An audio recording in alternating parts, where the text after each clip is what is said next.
మరి doctor YSR ఆరోగ్య విశ్వవిద్యాలయం ఇది 1986లో ఒక చట్టం ద్వారా ఆనాటి ప్రభుత్వం ఈ మెడికల్ కాలేజీని తీసుకొచ్చిన విషయం మనందరికీ తెలిసిందే.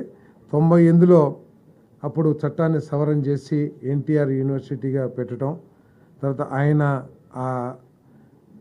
ఈ మెడికల్ అవసరాలన్నింటినీ కూడా ఒకే ఇన్స్టిట్యూట్లోకి తీసుకొచ్చి ఒక యూనివర్సిటీగా స్థాపించిన ఎన్టీ రామారావు గారి పేరు పెట్టాలని ఆ రోజు నిర్ణయం తీసుకుంటూ జరిగింది.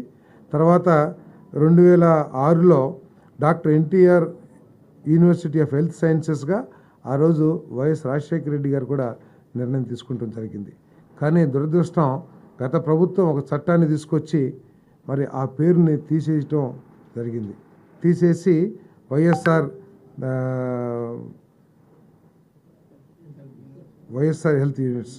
హెల్త్ యూనివర్సిటీగా పెట్టారు. దీనికి సంబంధించి దాంట్లో పాస్ అయిన డాక్టర్లు కొన్ని సమస్యలు ఎదుర్కొంటున్న విషయాన్ని మన గద్దె రామ్మోహన్ గారు, అదేవిధంగా అచ్చెన్నాయుడు గారు, ఇంకా కొంతమంది ప్రజాప్రతినిధులు ప్రభుత్వం దృష్టికి తీసుకొచ్చిన ధర్మం. ఎందుకంటే సర్టిఫికేట్స్ ఇచ్చేటప్పుడు కొంతమందికి ఏమో ఎన్టీఆర్ హెల్త్ యూనివర్సిటీ అని, కొంతమందికి ఏమో వైఎస్ఆర్ యూనివర్సిటీ అని చెప్పేసి, తర్వాత కొన్ని సంవత్సరాలేమో ఎన్టీఆర్ యూనివర్సిటీలో చదివి ఫైనల్ డిగ్రీ అంటే కొన్ని సంవత్సరాల మార్కులేమో ఎన్టీఆర్ యూనివర్సిటీ మార్కులు ఇస్తుంటాయి, ఫైనల్ పాస్ అవుట్ ఏమో వైఎస్ఆర్ యూనివర్సిటీ.